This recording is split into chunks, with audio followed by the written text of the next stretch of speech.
In this video, I'll be sharing the day of the accident, how we found out, what we were told, and just a little backstory about my husband and I. So, at the time of the accident, we had been married for 6 years. In that 6 years, we've had 3 wonderful children. At the time, the youngest was just turned 1 year old, so just a babe. All of our kids were just babies at the time. My husband had been working really, really hard on becoming an electrician. He had been an electrician's apprentice for the past 6 years. And a few days before the accident, he had just signed up for his last semester before becoming an electrician. And it was devastating to see all of his very hard work go down the drain in the blink of an eye. We are to say we are all very proud of what my husband has done to get to that point, and just as a man would be an understatement. He has done so much for myself, our kids, his family, and other people. Very caring, very kind. And I should probably stop now because I will start bawling here in a minute. So, just to kind of give you an idea of, like, a picture of who he was before. This is my husband before the accident. Yes, he's handsome, and yes, he's mine. So the day of the accident. Our oldest, our son, he usually gets up early in the morning, just like his dad. So usually once my husband leaves to work, shortly afterward, he'll get up. Before he got up, my husband got up to go to work like he does every morning.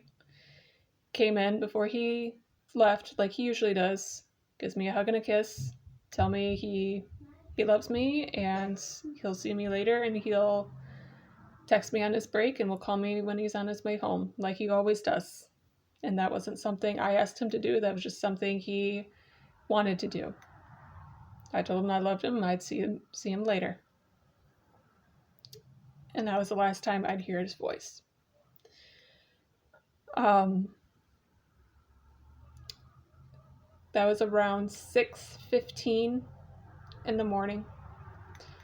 And 15-20 minutes later was when a driver ran a stop sign and hit my husband.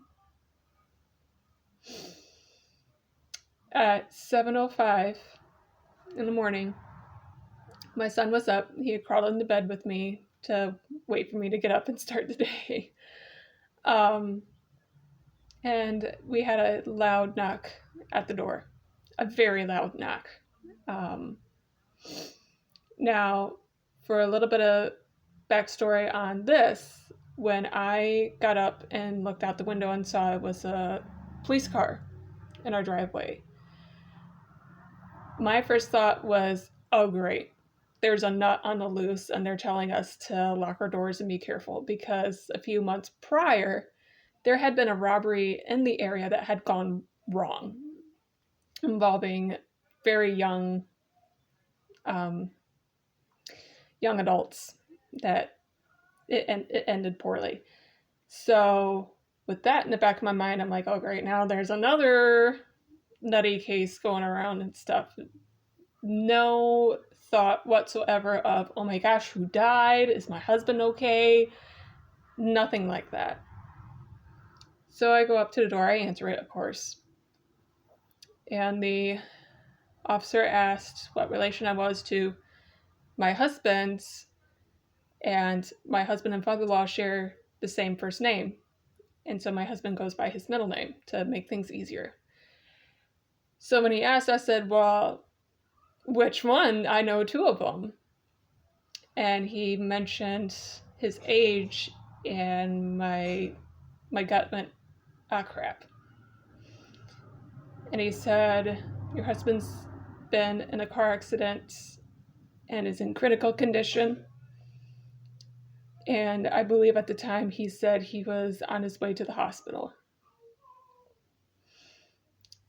I'm someone who I'm not a very expressive person, but at this, I gasped loudly, which even surprised myself because, again, I'm not a very expressive person.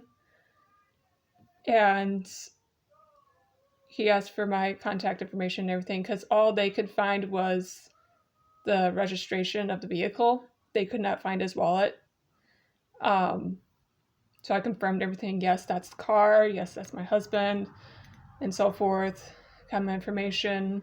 He gave me numbers to call at the hospital to find out more about my husband, what floor he was on, all that stuff. I remember calling my mom straight away, and all I said was mom. Like, I was sobbing at this point. All I said was mom. And she knew exactly which kid it was because I'm number 5 out of 6. She knew exactly who it was and told her what was going on. After that, I made a very hard phone call to my in-laws, which I dreaded. Even though I had very little time to dread it, I still like, oh my gosh, how am I going to tell his mom? How am I going to tell his dad?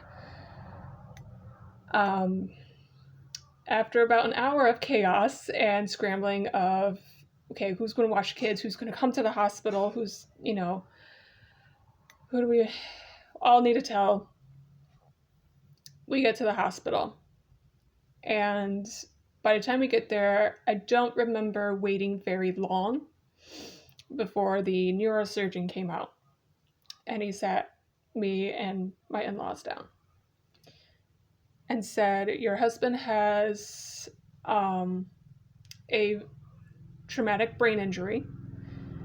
And he bless his heart, he took out a huge piece of paper and he was drawing everything, where everything was and so forth, and explained his injuries, that he had a traumatic head injury and 2 fractured femurs, one of them being an open fracture, so mean the bone is sticking out. So nice lovely picture there for you.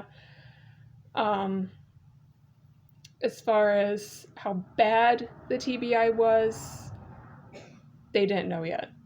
They just knew it was an obvious head injury, and which meant that a portion of his skull needed to be removed to allow the brain to swell without killing him, of course.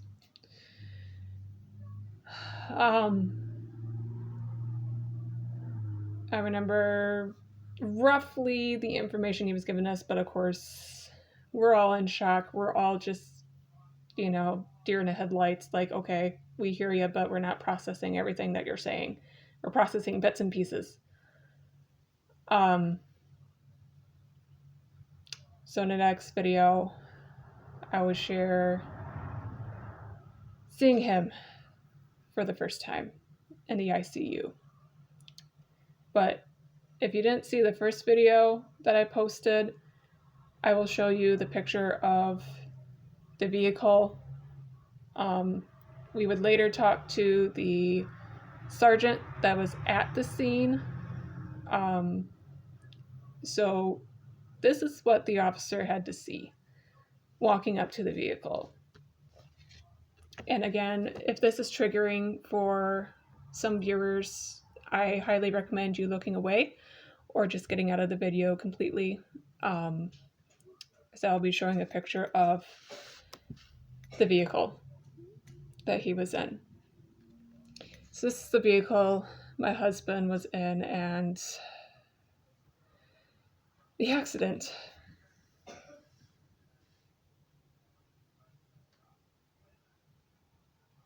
That's the vehicle. That's the side he was hit on. How he's still alive boggles all of us. And honestly, an act of God that he is still here. So stay tuned for the next video. Again, leave your comments below. I'd be very interested in hearing your stories or your thoughts.